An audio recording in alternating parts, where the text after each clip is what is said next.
at the end of Genesis, there are two humans who, through the power of God, decide to push back against the sin that tempts them and to put their eyes on a God who they know frees them. God will rescue you every time.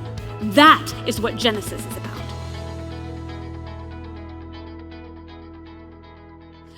Over the last 11 weeks, it has been a journey. My name is Allie. I'm one of the pastors here, and my little achievement-minded heart would love to get a medal or a certificate today to mark the end of Genesis. If you have not been with us, that maybe you do not feel that urgency that we have felt over the last 11 weeks to finish this book that is oh so difficult and has so many questions for us.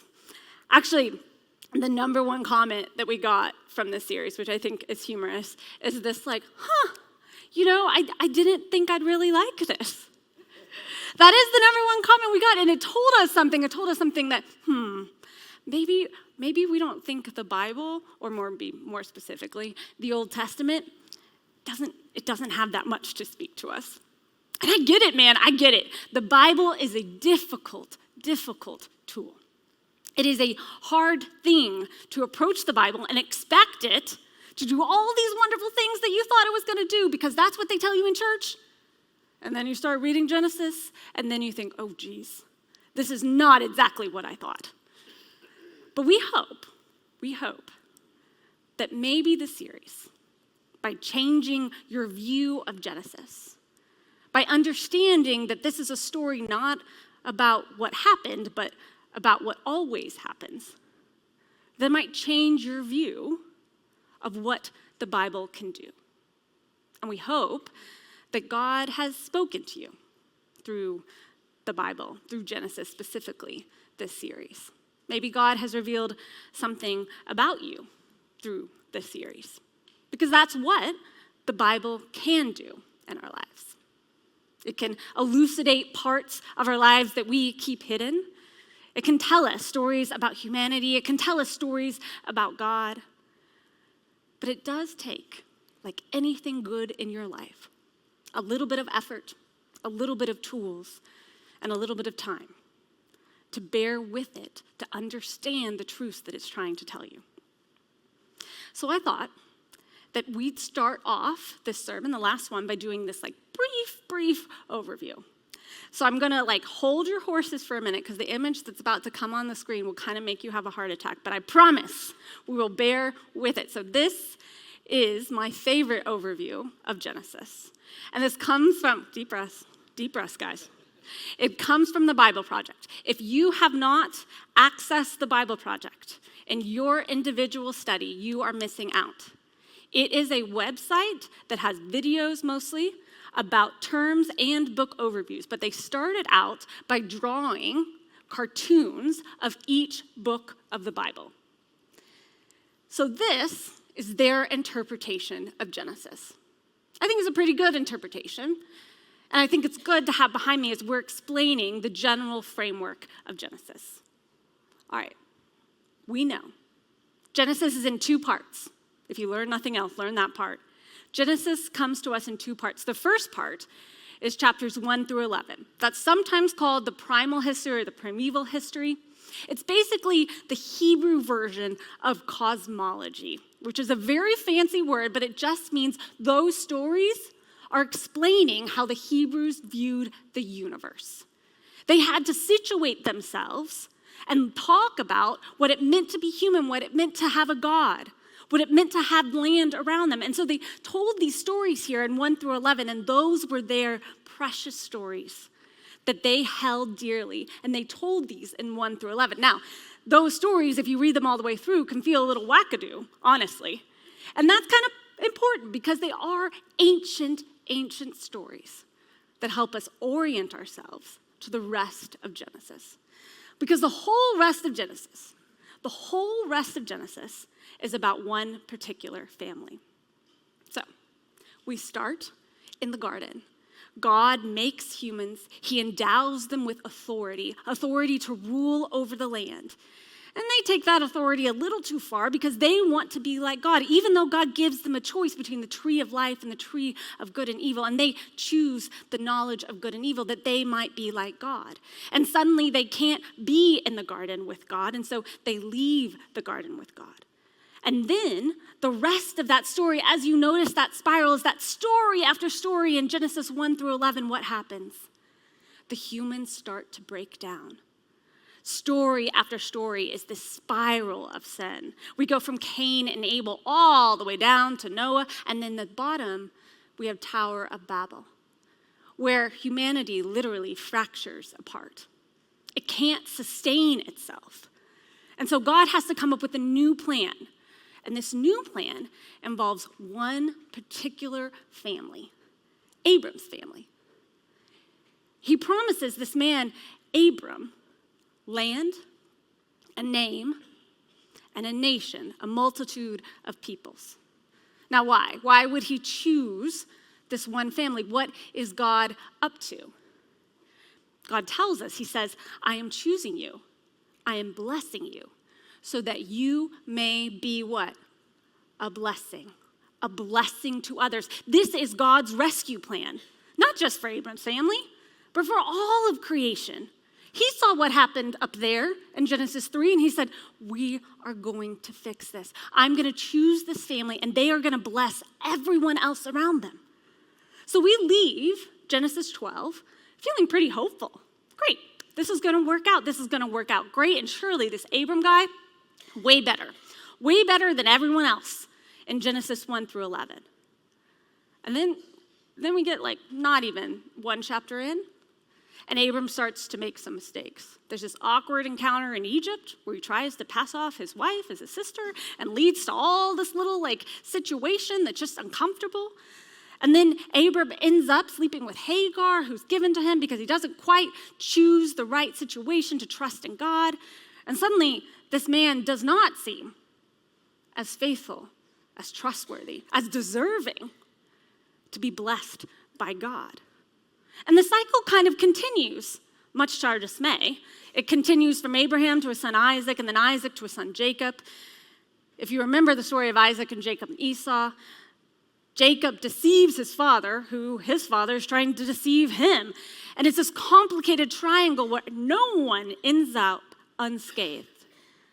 Jacob ends up being deceived by his uncle Laban, and it just kind of all accumulates in this story, this super weird story, where Jacob wrestles with an angel. And then finally, Jacob has sons, 12 sons. And when we thought it couldn't get any worse, when we thought we were out of the spiral, Joseph's brothers, Jacob's sons, they don't like Joseph.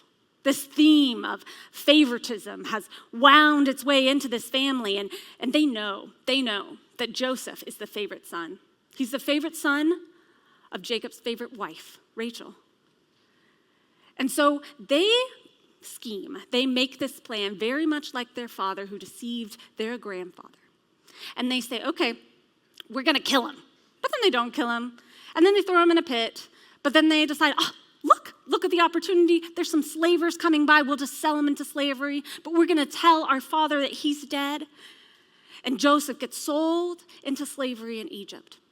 And there he starts to build a name for himself, a good name.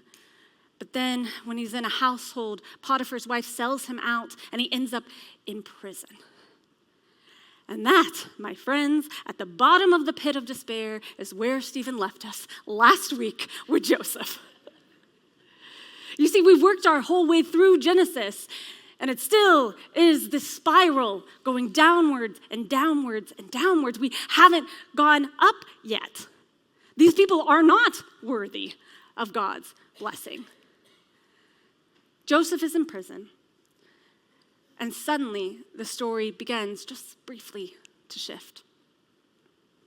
It shifts in that Joseph starts to work his way out of prison by interpreting dreams. It was a very sacred art that he was blessed with.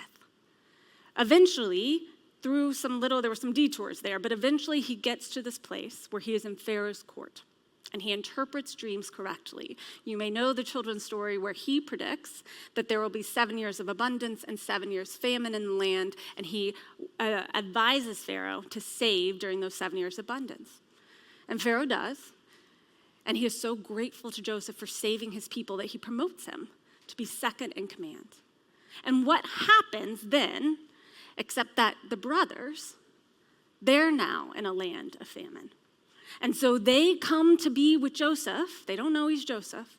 They just recognize him as Pharaoh's right-hand man. And they beg. They beg that they might have food. Now here's the thing. The children's story in this version, if you remember it correctly, it just automatically goes to the fact that like Joseph gives them food. It's like this tearful reunion, and like he gets all the food to them and they go on in their happy way. And that is not what happens. That is not at all what happens. And any of you who have brothers and sisters know that's not what happens. What Joseph does actually is he kind of makes them earn it. He tells them that like, I need to prove that you're actually this man's son. So I need you to go back, all the way back to Canaan. And I need you to go get this youngest brother you talk about, Benjamin, Joseph's full brother. You need to bring him. And the brothers know there's no way Jacob's going to let us take the youngest brother. But they don't have a choice. They're starving. But Joseph says, for collateral, I'm going to imprison one of you. And so he imprisons Simon in a jail cell and puts him there. All the while, the brothers go back to Canaan and have to negotiate, bring Benjamin back. And even then, Joseph doesn't reveal who he is. He looks at his family and he says, okay, I'll give you some grain. But then he hides a silver cup of his in their luggage. And then he sends a guard after them as they're leaving. And he makes them come all the way back, and they're crying and they're begging for mercy. And only then does Joseph say, I am your brother. I am your brother. And he gives them grain. Not only does he give them grain, but he gives them land. He gives them Goshen. And that will become important because that's how the Israelites end up in Egypt in Exodus. Yeah, Joseph is not necessarily the good guy in this story. He's a better guy, but I don't know that he's deserving of the blessing either. It's interesting because Genesis could have just ended here. It could have just ended here, if that's what the story's about, this reconciliation and them coming together and them moving outside of Egypt. That explains where we get to Exodus in the next book. You could have just tied a little bow around it and been done. But the reality is, if it ended there, I think most of us, any one of us who has a family, would know, oh, that's not really where the story ends. There's no way they lived happily ever after.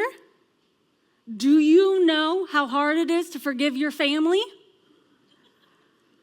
You know what their Thanksgiving table looked like?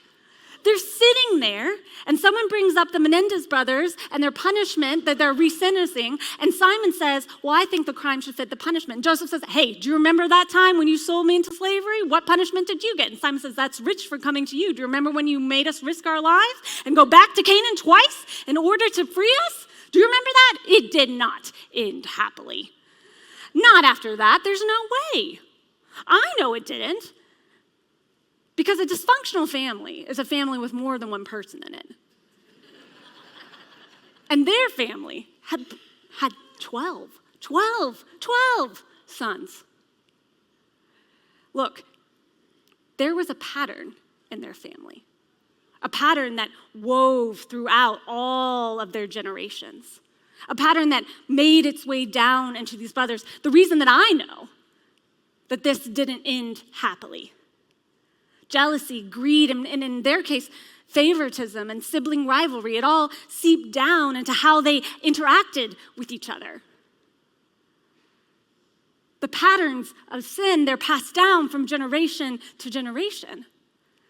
Not just in Abram's family, in ours too. Those things, that sin, it doesn't just go away. It doesn't just fade. It gets transferred. We all have them. those patterns that have been passed down to us. Whether they're favoritism and sibling rivalry like Abraham's, or whether they're something else, like neglect or codependency, how you parent, how you communicate, how you don't communicate, your emotional availability, your emotional unavailability, addiction, financial habits, religion. All these things can get passed down in ways to us from our family. It's the same thing that happened with Abram's family, and it's the same thing that happens with us. Now, we don't sell people into slavery, I hope. But man, do we sure send those gossipy texts to the person that we met yesterday at the supermarket in order to increase our social status. Man, do we put those political signs, not just facing outward, but facing inward towards each other because our neighbor put up a bigger one, so we're going to put up a bigger one tomorrow. We sure get snarky at that cashier, even though she's just trying to do her job. We sure yell at the parent on the sideline in the soccer field because we feel unfair. It's unfair. And worse, maybe we yell at the actual kids on the soccer field. We sure do bicker over our parents' care. I care for them more. No, I did. I deserve more of their inheritance. No, you do. We sure act like a bunch of toddlers trying to figure out the patterns in our family and how they affect us. None of us are free from them. And they affect not just how we act in our family, but how we treat everyone around us. Are we not Abram and Sarah? Are we not Isaac and Rebekah? Are we not Jacob and Esau and Leah and Rachel? Are we not Joseph and his brothers? Are we not the people in the story? We say that Genesis is a story not about what happened, but what always happens. And this spiral of sin that can drag us down based on the patterns that we experience in our own families, it always happens to us. This is a story that Genesis is trying to tell us. This is the pattern that it's trying to remind us of. An English teacher once told me that if you really want to pay attention to what's happening in a narrative or a book, you should just read the introduction and the conclusion. And Lord, did that fact get me through college and grad school. So you read the beginning and the end. What's interesting is that Genesis doesn't end here, not with Joseph and his brothers like this. There's two more scenes after this that paint a very different picture. You see, Genesis still isn't over. It still has something to teach us. And that's what we're going to talk about with the remainder of our time. We're going to start with Genesis 48. If you have your scripture journal, you can turn to it. It's page 224. And if you don't, then I'm just going to story tell it a little bit because it's a lot of text. I didn't want to put it all the way up there. All right. So in chapter 48, this is what happens. Basically, Joseph comes to Jacob because Jacob is dying. Jacob is dying and on his bedside. And Joseph is really distraught. Actually, you'll notice most of the time Joseph weeps like every other paragraph in this story. But he's weeping again, and he's at his father's bedside, and he brings his two sons, Ephraim and Manasseh. Ephraim and Manasseh are Joseph's two sons that had been born in Egypt. And he brings them to his father's bedside. And something interesting really happens here. Do we have the family tree? All right, let's put that up, because I know there's a lot of characters, so I wanted to give you like a map. It's upside down, but you can tell. So Manasseh and Ephraim are Joseph's two sons. And as you can tell, Jacob is there on his deathbed. What happens on the deathbed, what has happened every time in Genesis on the deathbed, is that something called the birthright gets passed down from father to son. This is a very important theme in Genesis. The birthright is not just a spiritual blessing, it's also a physical blessing. And what it meant to receive the birthright is that you got double portion of inheritance. So for example, if you had 4 sons, then you would divide, you would divide it into 5 portions. 3 of them would get 1 portion and 1 would get double. Do you understand? Yes. Okay. So that first one, usually the firstborn, it doesn't always have to be the firstborn. It should be the most spiritually fit. But usually the firstborn got double portion. And that pattern had repeated like the whole time, right? We got an Abram who passed it to Isaac, Isaac who mistakenly passed it to Jacob after some deception, and then we have Jacob here. So he's on his deathbed. We know as readers that he's about to give the birthright. And it's interesting that Joseph's here, and we think, Joseph is going to get the birthright. At least Jacob is choosing right. At least Jacob is choosing rightly. But then Jacob does something really weird. He adopts Manasseh and Ephraim, those 2 sons. That's odd because Joseph's alive, so why is he adopting them as his own sons? The reason that he's doing that and what it effectively does is it takes Joseph out of the equation. It gives the inheritance to not 12, but 13 sons. Do you understand that? So it takes Joseph out of the equation and gives them to the 13.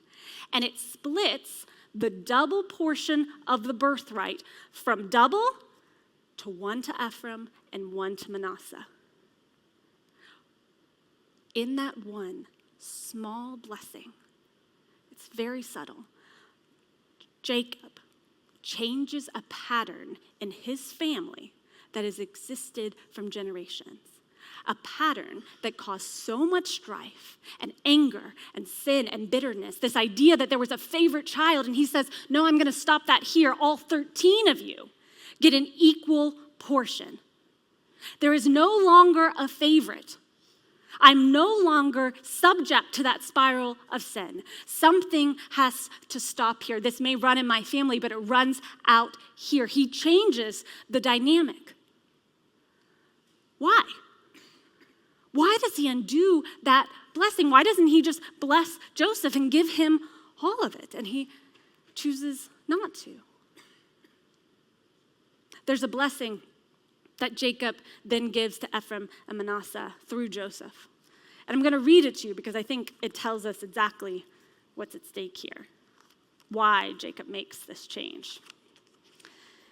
He says, the God before whom my fathers Abraham and Isaac walked, the God who has been my shepherd all my life, long to this day, the angel who has redeemed me from all evil, bless the boys. And in them let my name be carried on, and the name of my fathers Abraham and Isaac, and let them grow into a multitude in the midst of the earth. Isn't that a beautiful blessing? Don't you want that like cross-stitched on something in your child's room? Yeah? The reason it's beautiful, though, is because everything about that blessing is about God. Jacob isn't the most faithful of men. When he has to be called out of Canaan, he complains. He's bitter that he has to go to Egypt. But somehow, in the age of his life, when he is on his deathbed, he recognizes that only through his faithfulness is he able to see clearly, unlike his father Isaac could. Only through his faithfulness can he undo the failures of his family. And it doesn't end here. This is part of what Genesis is trying to teach us because it doesn't stop with Jacob. You go through chapter 49, which is his blessing of the rest of the sons, and you go all the way to Genesis 50, which is the last chapter. And in Genesis 50, Jacob dies. And Joseph's brothers are really distraught because they really think that Joseph is going to come after them now.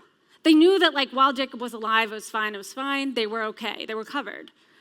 But now that Jacob's dead, surely that sibling rivalry thing is going to pick up and they will be banished, surely. And so they hatched this plan to tell Joseph that Jacob on his deathbed said, don't touch the brothers. And so they come to Joseph and they're weeping and they treat him like a master and they say, forgive us, please don't harm us. And Joseph says something that's kind of incredible. He says, but Joseph said to them, do not fear, for am I in the place of God? As for you, you meant evil against me, but God meant it for good, to bring it about that many people should be kept alive, as they are today. So do not fear. I will provide for you and your little ones." And thus he comforted them and spoke kindly to them. Do you see what Joseph does there? This man who had been at his father's bedside, who had watched Jacob break that pattern of sin through his faithfulness, is so inspired, so moved that he decides, we don't need to be rivals anymore. We don't need to do this anymore. That pattern of sin suddenly becomes a pattern of life. Someone changed their hearts. And both of them attribute it to God. This last verse, "As for you, you meant evil against me, but God meant it for good." That's the bookend to Genesis. That's the verse that my English teacher thinks I should have read. You see, Genesis is a story about what always happens. But more than it's a story about what always happens to us, although that's true, it is a story about what it always happens with God. What is meant for evil, God will rescue and make good. What is a pattern of sin in your life, what binds you, what keeps you there, what makes you in that spiral, God alone has the power to free. Genesis is a mess. It is a mess of humans trying to do their thing and failing. And yet, at the end of Genesis, there are two humans who, through the power of God, decide to push back against the sin that tempts them and to put their eyes on a God who they know frees them. God will rescue you every time. That is what Genesis is about. That is the truth and the lesson that we take forward. That no matter what blocks us, no matter what holds us captive, whether it's patterns in our family, whether it's patterns in our own heart, whether it's circumstances beyond our control, we have a God who is greater than those patterns, who takes them and not only removes them, but changes them into something that can bless others. Those 13 sons, 12 of them became the tribes of Israel. One of them, poor Levi, he became the priest, so he doesn't get a tribe. But the other 12 get tribes. Those tribes changed the world. When we can find the patience and the courage and the wisdom to see where God is leading us, then we too can change our circumstances and the circumstance of those around us. As we walk into this next week, whatever it holds for you, I hope you leave knowing that Genesis is trying to teach you about a God who knows and loves you and rescues you always. Because Genesis is a story about what always happens to us in the presence of God. Let us pray.